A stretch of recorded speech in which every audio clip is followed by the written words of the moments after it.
Welcome to TalkTickers. We're here to break down the latest earnings calls for experienced investors. That's right. No fluff, just the core insights. Today, we're diving into HealthEquity's first quarter for fiscal year 2026. We've got the call transcript, the results. Let's get into it. Okay, so the big picture first. Management called it a strong start to their fiscal year. Yeah, the numbers seem to back that up. Revenue was up, 15% year over year? 15%, exactly. And adjusted EBITDA, that climbed even more, up 19%. Okay, solid growth there. What about the core account metrics? Good growth, too. HSA is the main driver, we're up 9%. Their other CDB accounts, a bit slower, up 4%. Right, so blended total accounts were up about 7%. 100% total account growth, yeah.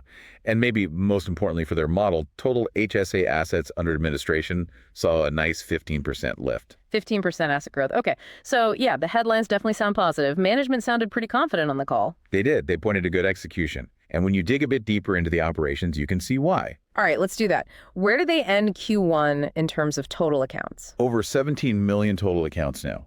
And within that, the HSA count crossed 9.9 million. Almost 10 million. Wow. And the assets held in those HSAs? Over $31 billion. That's BILLION. Huge number. And that's where we saw the 15% year over year growth, right? How much could assets increase? About $4 billion added just in the last year. Okay. And any color on how those assets are held? Cash versus investments? Yeah, this is interesting. They highlighted a 16% year over year jump in the number of members who are actually investing their HSA funds. Oh, 16% growth in investors. That's significant. How did that play out in the asset mix? Well, it meant invested assets grew much faster, up 24% year over year. That brought invested assets to $14.2 billion. Okay, so still less than the cash portion. Right. HSA cash is still larger at $17.1 billion. But, that invested portion is growing faster. And average HSA balances overall were up 6%.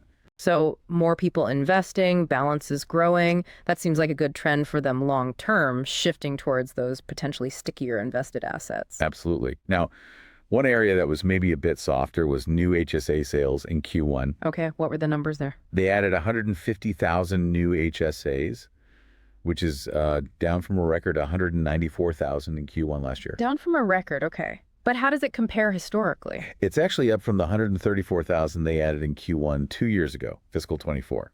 So better than then, just not matching last year's really high bar. Got it. How did management explain that year-over-year dip? They mentioned the general macro environment maybe playing a role compared to last year's standout quarter, but they sounded positive about their enterprise sales pipeline. And anything else driving new accounts?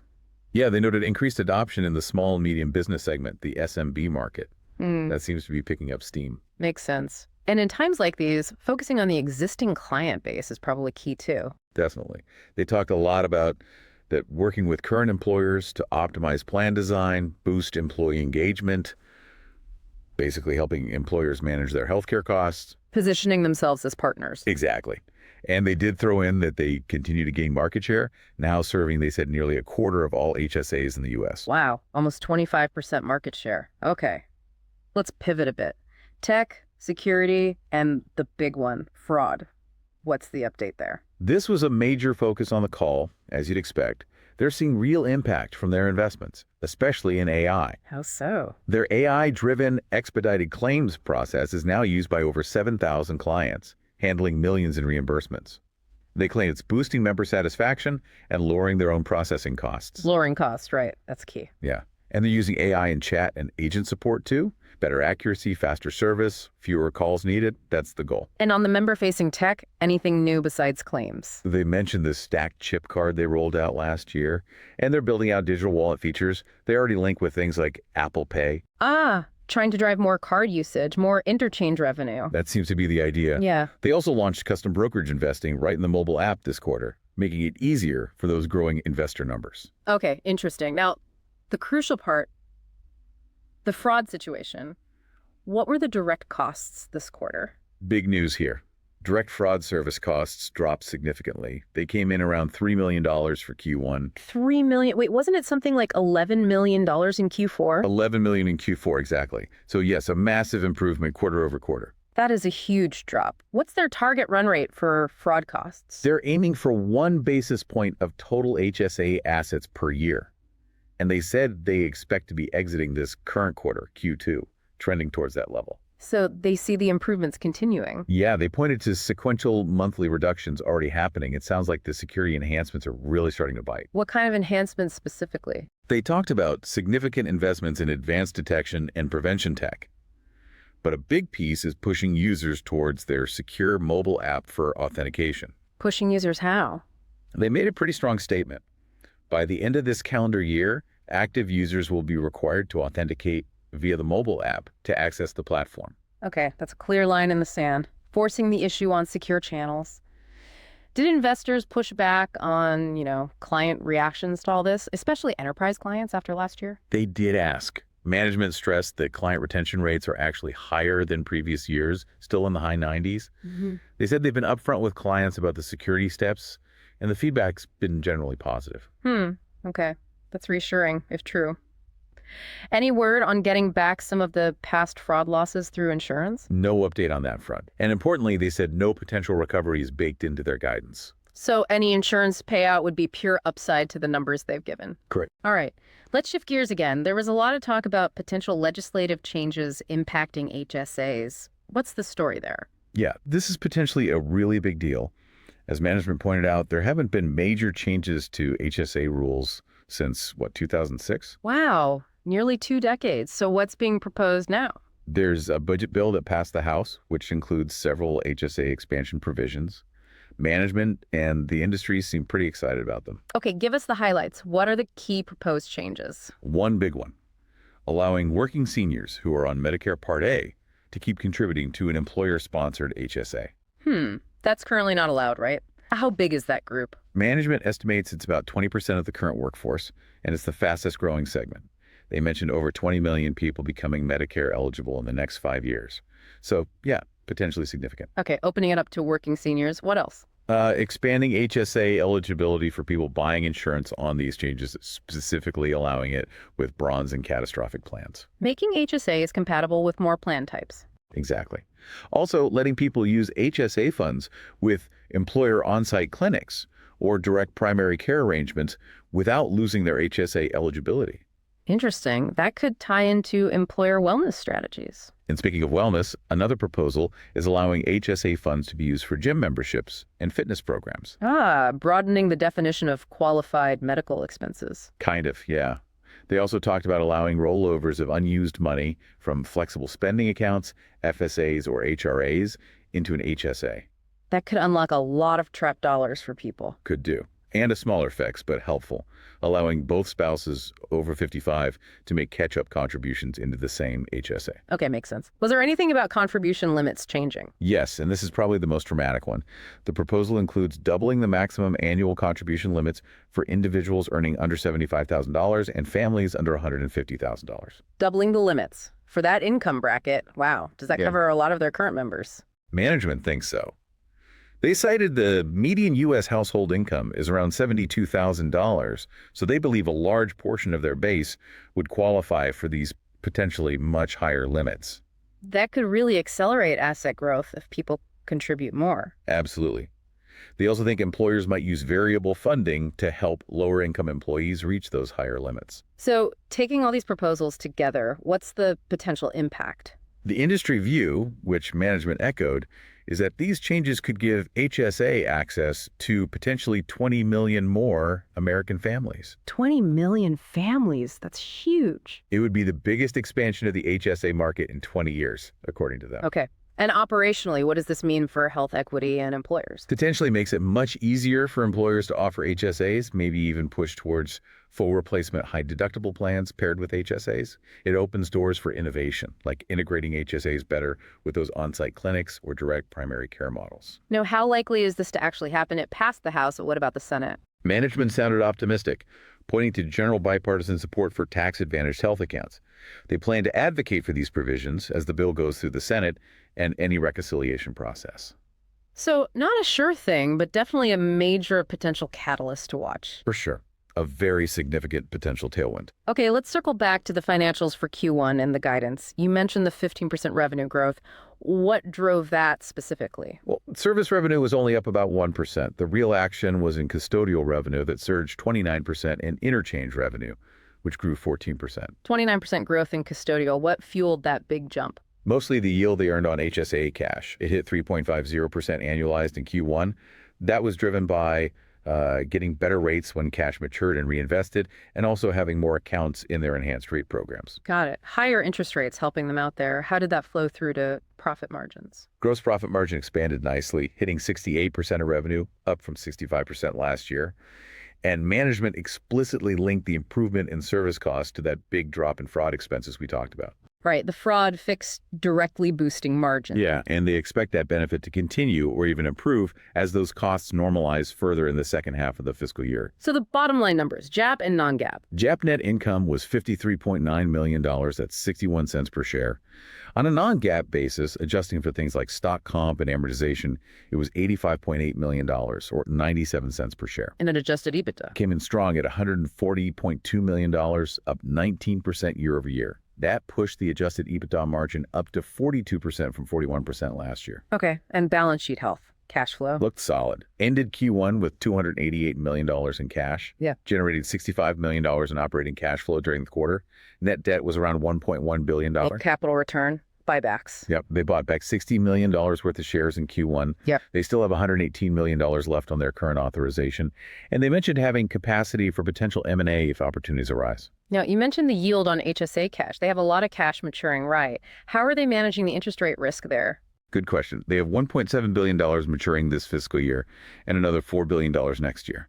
So $5.7 billion total over the next 20 months or so. That's a lot exposed to potentially falling rates. Right. So they started hedging.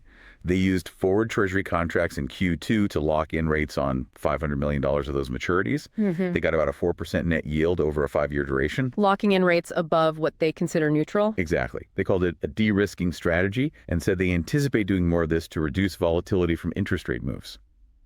Their full-year assumption for the average yield on cash is about 3.5%. Okay, so proactive hedging there. And all of this, the strong Q1, the fraud progress, the outlook, led them to raise their full-year guidance. Correct. They bumped up the ranges across the board.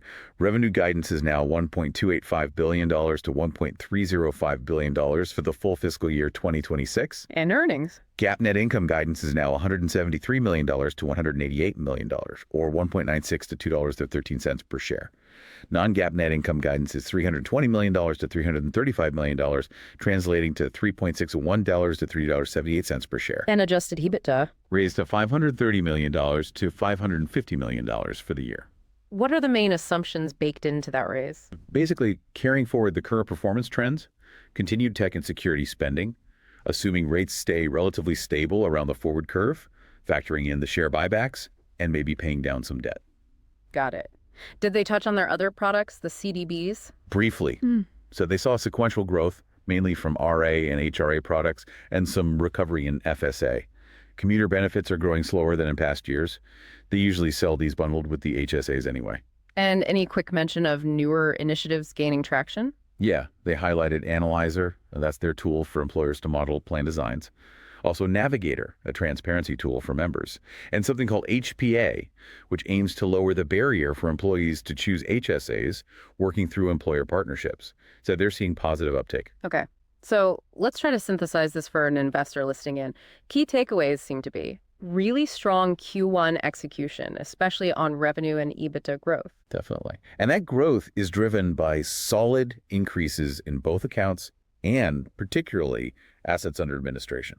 And crucially, they showed very significant, very rapid progress on tackling those fraud costs. That seems to be de-risking the story and directly boosting margins. Huge point. Going from $11 million down to $3 million in direct costs in one quarter is dramatic. And they expect to hit their target run rate soon. All leading to that raised full-year guidance, signaling confidence. Right. And then you have this massive potential catalyst hanging out there, the legislative changes. Yeah, the potential for market expansion, 20 million families and doubling contribution limits for many. That's not incremental if it happens. It's potentially game-changing for the whole sector, and especially for the market leader. So for investors, it feels like a combination of things. Proof of operational improvement is here now with the fraud reduction and margin expansion. Financial performance is strong, and you have this potentially huge regulatory tailwind on the horizon. It does position them uniquely right now. You've got the operational fix meeting strong underlying growth, meaning a potential structural market shift. Okay, now we absolutely have to say this next part is not financial advice. It is purely for informational and discussion purposes. Got that? Crystal clear. Not advice, just a thought experiment based on the call. Right. So if you were, let's say, a slightly aggressive hedge fund analyst and you just listened to this earnings call, what's an outrageous but plausible trade idea you might pitch based only on what we heard? Okay, playing that role, the pitch might be something like, go long HealthEquity, maybe with some leverage options, or margin betting on a significant re-rating of the stock multiple over, say, the next 12 to 18 months. Why outrageous? What's the market missing, according to this hypothetical pitch? The outrageous part is the conviction based on the combined speed and magnitude of two things the market might be underestimating. First, the fraud cost reduction isn't just getting better, it's collapsing $11 million to $3 million, heading towards 1 basis point. That implies margin upside, potentially much faster than currently modeled as those costs fully normalize. Okay, faster than expected margin expansion from the fraud fix. What's the second part? The legislative catalyst isn't being priced as the potential black swan it might be. Doubling contributions for the median earner plus adding 20 million families isn't just policy noise, it's potentially transformative for the long-term growth algorithm. The market might be pricing in the possibility, but not the full potential impact if it actually happens, especially combined with the rapid operational improvement. So betting that the market is too slow or too conservative on both fronts simultaneously. Kind of, yeah, that the combined effect is being undervalued. And what makes that pitch plausible based strictly on the call? Well, the fraud reduction is happening. They gave the numbers sequentially. It's not speculation. The legislative provisions are real. They passed the House, and management discussed bipartisan appeal. It's a concrete possibility with a pathway. The underlying business is growing accounts and assets. New tools are being adopted. So the elements are there. The bet is that these documented trends and concrete possibilities will converge and force a sharp upward revision to long-term expectations within that 12, 18-month timeframe. Interesting way to frame it. And again, to everyone listening, absolutely, positively not financial advice. Correct. Just connecting the dots from the call transcript in a hypothetical scenario. All right, so wrapping up our deep dive on HealthEquity's Q1. Strong quarter, clear and rapid progress on fraud impacting margins positively, solid underlying growth, and raised guidance. Plus that significant potential upside from the proposed legislative changes, which could really reshape the market landscape if they become law. We hit the operational numbers, the tech and security updates, especially that fraud cost reduction, the details of those legislative proposals, the financials, the raised outlook, and even their hedging strategy. It underscores how important it is to track both the company's execution, like the fraud mitigation, and these broader potential market shifts from regulation. Indeed. That combination, fixing a major operational headache quickly while facing a potential massive market expansion, it certainly gives you something to think about regarding the company's potential trajectory. Definitely a lot to digest from this call. It is. And remember, our discussion today was based on the earnings materials and is for informational purposes only. It's not financial advice. We hope this deep dive was useful for you. Thanks for tuning in to TalkTickers.